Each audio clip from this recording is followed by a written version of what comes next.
saya Nathaniel dengan NIM 2252 14107. Nama saya Elsa Deara Astianugroho, NIM 2252141113. Nama saya Wan Satria Aldi Pratama dengan NIM 2252141119. Saya Verly Bernard Kristanto dengan NIM 2252141120. Pengertian batubara. Batubara adalah bahan bakar fosil yang terbentuk dari sisa-sisa tumbuhan yang mengalami proses geologi selama jutaan tahun. Batubara terdiri dari karbon, hidrogen, oksigen, dan nitrogen, dan jumlah kecil belerang serta mineral. Jenis-jenis batubara dibagi menjadi 4 bagian. Yang pertama ialah grade A, adalah batubara dengan kualitas terbaik, biasanya antarsit dengan kadar karbon tinggi dari nilai kalor lebih dari 7.500 kcal per kilogram. Dan yang kedua grade B, B2- dengan nilai kalor 6.000 sampai 7.500 kcal per kilogram.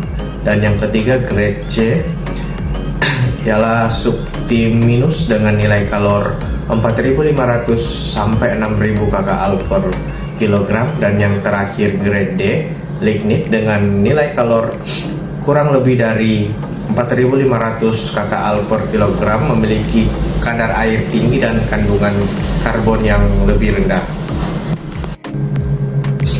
Adapun beberapa jenis-jenis batubara dibagi menjadi 4. Yang pertama itu antarsit, yang kedua bituminus, dan yang ketiga subtiminus, dan yang keempat lignit.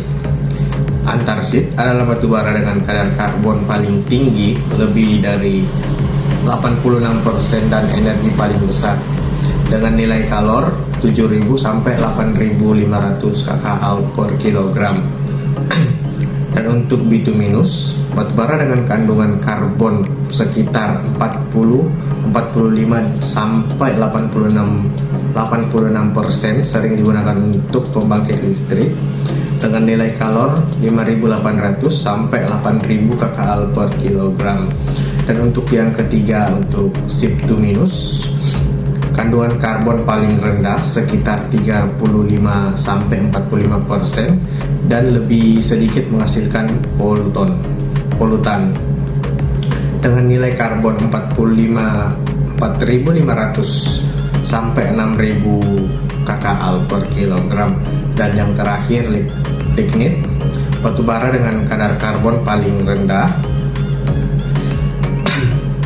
kurang lebih 35%, dengan nilai kalor lebih rendah sekitar 2.500 sampai 4.500 kcal per kilogram.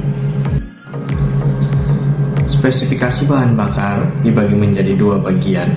Yang pertama HHV, ialah Higher Heating Flue, adalah nilai kalor yang mencakup energi dari pembakaran bahan bakar, termasuk panas letan dari uap air dalam gas buang.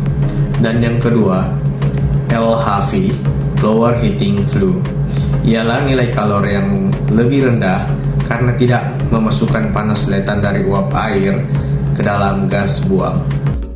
Bagaimana batu bara dapat terbentuk?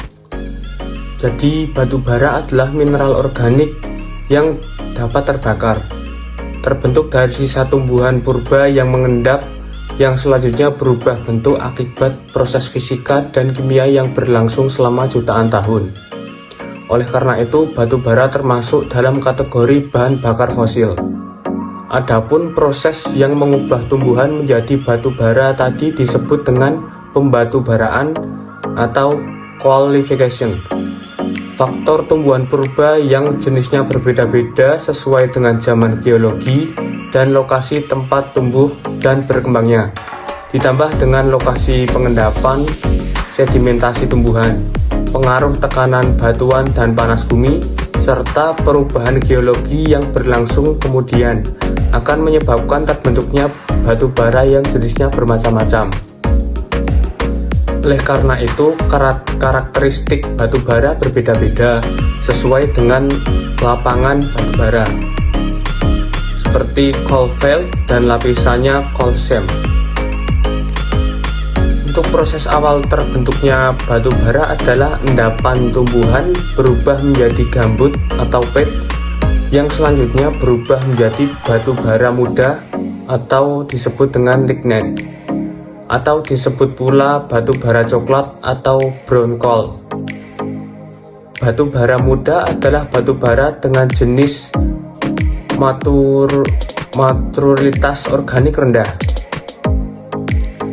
Setelah mendapat pengaruh suhu dan tekanan yang terus-menerus selama jutaan tahun dan mengalami perubahan kimiawi serta fisika yang terus berlangsung, membuat batu bara muda berubah menjadi lebih keras dan warnanya lebih hitam dan terbentuk bituminus atau antrasit. Dalam kondisi yang tepat, peningkatan maturitas organik yang semakin tinggi terus berlangsung hingga membentuk antrasit. Dalam proses pembatubaraan, maturitas organik sebenarnya menggambarkan perubahan konsentrasi dari setiap unsur utama pembentuk batu bara. Untuk pembentukan batu bara, proses perubahan sisa-sisa tanaman menjadi gambut hingga batu bara disebut dengan istilah pembatubaraan atau qualification. Secara ringkas ada dua tahap proses yang terjadi. Yang pertama, tahap diagenetik atau biokimia, dimulai pada saat material tanaman terdeposisi hingga lignit terbentuk. Agen utama yang berperan dalam proses perubahan ini adalah kadar air, tingkat oksidasi, dan gangguan biologis yang dapat menyebabkan proses pembusukan atau dekomposisi dan kompaksi material organik serta membentuk gambut. Kemudian yang kedua, tahap malihan atau geokimia, meliputi proses perubahan dari lignit menjadi bituminus dan akhirnya antrasit. Keunggulan batu bara jika dibandingkan dengan bahan bakar fosil lainnya. Yang pertama, batu bara siap dieksploitasi secara ekonomis, terdapat dalam jumlah banyak. Kemudian yang kedua, batu bara terdistribusi secara merata di seluruh dunia. Kemudian yang ketiga, jumlah yang banyak membuat batu bara menjadi bahan bakar fosil yang paling lama dapat menyokong kebutuhan energi di dunia. Untuk kelemahan batu bara, yang pertama, batu bara itu identik dengan bahan bakar yang kotor dan tidak ramah lingkungan karena komposisinya yang terdiri dari unsur C, H, O, N, S, dan abu. Kemudian yang kedua, kandungan C per mol batu bara jauh lebih besar dibandingkan bahan bakar fosil lainnya, sehingga pengeluaran CO2 dari batu bara jauh lebih banyak. Ibaratnya jika dibandingkan batu bara dibanding minyak dibanding gas, itu perbandingannya 5:4:3.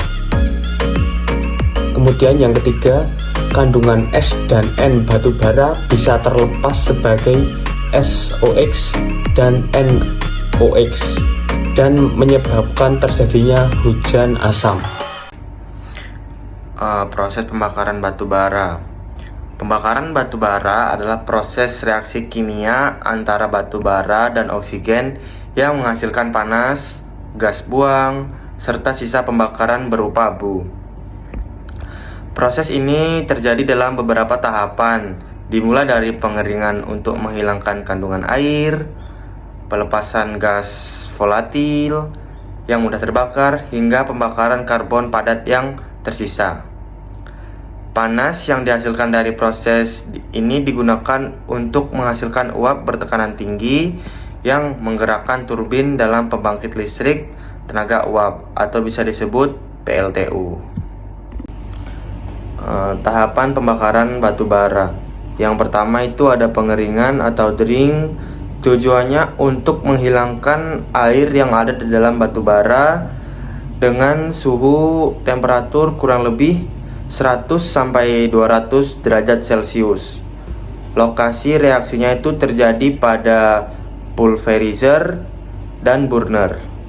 Pulverizer adalah alat yang menggiling batu bara menjadi serbuk halus agar lebih mudah terbakar. Sedangkan burner adalah alat perangkat boiler yang mencampur bahan bakar dengan udara untuk pembakaran. Hasil dari pengeringan ini adalah airnya menguap, batu bara menjadi siap terbakar dan lebih efisien. Yang kedua adalah pelepasan gas volatile. Tujuannya untuk melepaskan gas yang mudah terbakar seperti karbon monoksida, CO, dan mentana CH4, gas yang terbentuk saat pembakaran tidak sempurna. Ini membutuhkan suhu temperatur kurang lebih 300 sampai 600 derajat Celcius. Lokasi reaksinya terjadi pada burner dan primary combustion zone. Burner adalah perangkat di boiler yang mencampur bahan bakar dengan udara untuk pembakaran. Kalau primary combustion zone adalah area awal dalam furnace tempat pembakaran utama terjadi. Hasilnya adalah gas terbakar dan mulai menghasilkan panas. Dan yang ketiga adalah tahap pembakaran utama atau car combustion, adalah tahap lanjutan dalam proses pembakaran bahan bakar padat yaitu batu bara. Tujuannya untuk membakar karbon padat yang tersisa setelah proses devolatilisasi, menghasilkan panas maksimal untuk efisiensi pembakaran. Ini berlangsung pada suhu kurang lebih 700 sampai 1300 derajat Celcius. Itu juga tergantung pada jenis bahan bakar dan kondisi pembakaran atau jenis batu baranya. Lokasi reaksinya terjadi pada primary combustion zone, tempat awal pembakaran terjadi di mana pembakaran bahan bakar mulai terbakar dan terbentuk sebagian besar gas terbentuk. Dan secondary combustion zone, yaitu tempat penyempurnaan bahan bakar, memastikan karbon padat terbakar sampai habis. Dan proses reaksinya terjadi oksidasi karbon padat menjadi karbon dioksida atau CO2 dan karbon monoksida atau CO. Jika ada cukup oksigen, karbon padat itu akan terbakar sempurna menjadi CO2. Jika oksigen terbatas, dapat menghasilkan CO yang membentukkan reaksi lebih lanjut untuk terbakar sempurna. Dan hasil akhirnya panas maksimal dihasilkan dari pembakaran karbon yang meningkat efisiensi boiler. Dan abunya sisa pembakaran berupa abu padat yang harus dibuang atau dimanfaatkan lebih lanjut. Singkatnya itu adalah pembakaran utama ini bertujuan untuk menghabiskan sisa karbon dalam bahan bakar guna menghasilkan energi maksimal dan sisa abu sebagai residu. Kenaikan suhu secara bertahap dalam pembakaran ini sangat penting untuk memastikan proses secara efisien dan optimal. Jika suhu naik terlalu cepat dan tidak merata, maka akan muncul masalah seperti pembakaran tidak sempurna, penurunan efisiensi energi, dan peningkatan emisi polutan. Salah satu dampak utamanya dari pembakaran yang terlalu cepat atau tidak merata adalah peningkatan emisi karbon monoksida atau CO, akibatnya kurangnya oksigen untuk oksidasi sempurna. Selain itu, pembakaran yang tidak sempurna juga menghasilkan partikel halus yang dapat mencemari lingkungan dan berdampak buruk dalam kesehatan. Untuk menghindari hal ini, pembakaran dalam PLTU dirancang dengan kontrol suhu yang ketat. Sistem pembakaran diatur agar suhu naik secara bertahap dan sesuai tahapan reaksi kimia yang terjadi, sehingga karbon dalam batu bara dapat terbakar sepenuhnya dan menghasilkan energi maksimal dengan residu karbon minimal dalam abu. Selain itu, kontrol suhu yang baik juga membantu energi pembentukan senyawa polutan lain seperti NOx dan SOx yang berasal dari pembakaran pada suhu tinggi atau tidak terkendali. Dengan pengaturan suhu yang optimal, efisiensi pembakaran dapat ditingkatkan dan konsumsi bahan bakar menjadi lebih efektif. Serta dampak lingkungan dapat diminimalkan sehingga menghasilkan sistem pembangkit listrik yang lebih ramah lingkungan dan ekonomis. Dimethyl ether atau DME sebagai substitusi LPG. Yang pertama ada proses produksi DME dari batu bara, yaitu 1. Gasifikasi batu bara.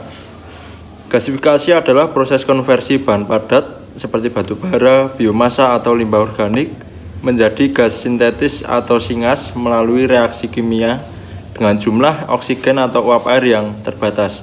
Singas yang dihasilkan terdiri dari hidrogen, H2, karbon monoksida, metana, dan karbon dioksida. Untuk cara kerja gasifikasi, 1. Pengeringan bahan bakar padat atau batu bara atau biomasa dipanaskan hingga kelembapannya hilang tanpa terjadi pembakaran.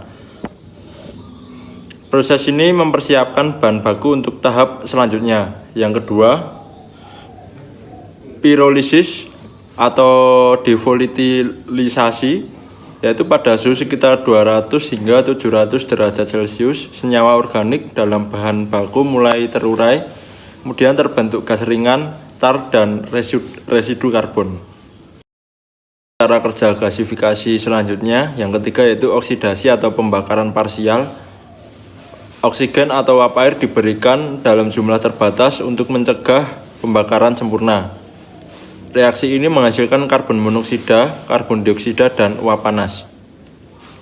Langkah yang keempat yaitu reduksi. Gas-gas hasil pembakaran parsial direaksikan kembali dengan karbon untuk menghasilkan singas yang mengandung H2 dan CO. Reaksi utama yaitu C tambah 2 lebih dari CO plus H2.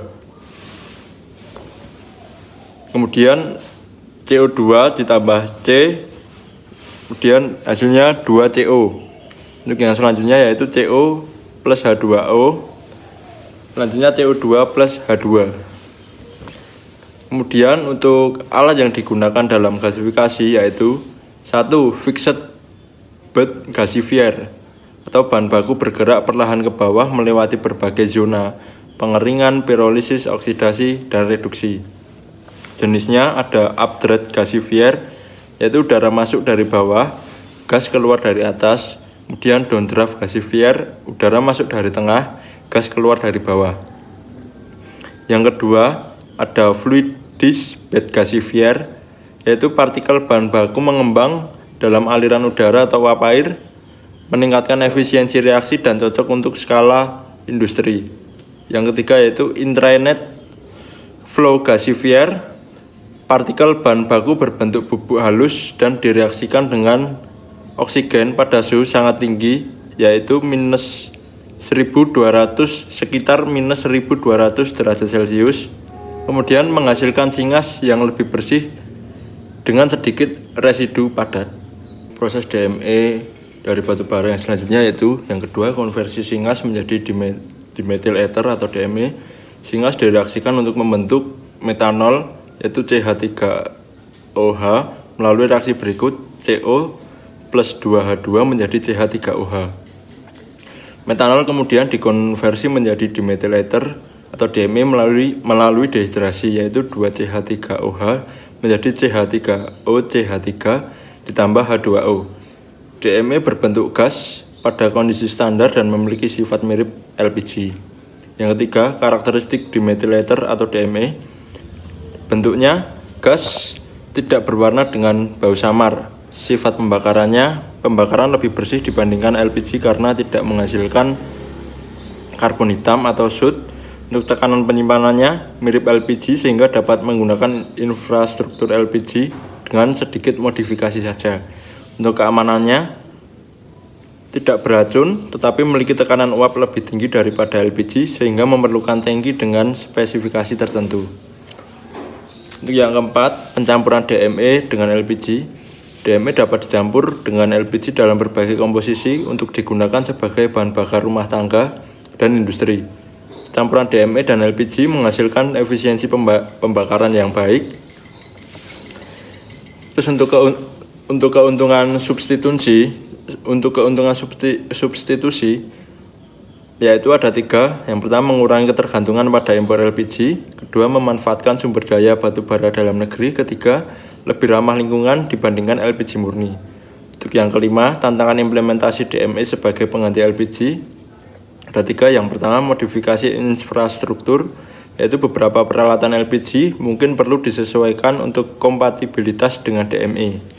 Yang kedua, stabilitas harga. Produksi DME harus memiliki skala ekonomi yang kompetitif dengan LPG impor. Yang ketiga, regulasi dan standar keamanan. Diperlukan regulasi khusus untuk penyimpanan dan distribusi DME. Bagaimana untuk proses pengimporannya? Yang pertama, ada proses pengimporan LPG. Kemudian ada sumber dan negara pemasok. Indonesia masih mengimpor LPG dalam jumlah besar, terutama dari negara-negara seperti Qatar, Arab, dan Amerika Serikat.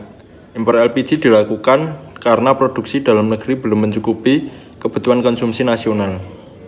Kemudian B, mekanisme impor LPG. 1. Kontrak dengan produsen global. Ada kemudian pemerintah atau perusahaan seperti Pertamina melakukan kontrak jangka panjang dengan produsen LPG internasional. Harga LPG diatur berdasarkan harga pasar global yang dipengaruhi oleh faktor ekonomi dan geopolitik. Yang kedua yaitu pengiriman LPG.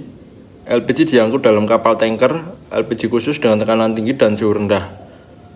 Kemudian setibanya di pelabuhan, LPG disimpan di terminal penyimpanan besar sebelum didistribusikan ke depot kecil. Dan yang ketiga, distribusi LPG ke konsumen. Dari terminal penyimpanan, LPG didistribusikan ke berbagai daerah melalui jalur pipa, kapal kecil, dan truk tangki ke agen atau pengecer LPG dalam bentuk tabung. Dalam pengimporan LPG yaitu yang pertama ada fluktuasi harga LPG internasional yang menyebabkan kenaikan harga jual dalam negeri. Kedua, ketergantungan pada impor yang dapat mempengaruhi ketahanan energi nasional. Dan yang ketiga, defisit neraca perdagangan akibat tingginya impor bahan bakar. Untuk nomor 2, alternatif substitusi LPG dengan DME. Sebagai solusi atas ketergantungan pada impor LPG, pemerintah mulai mempertimbangkan DME sebagai substitusi LPG. A. Mekanisme produksi DME dalam negeri. Alih-alih mengimpor LPG, DME dapat diproduksi di dalam negeri melalui 1. Gasifikasi batu bara atau mengubah batu bara menjadi singas.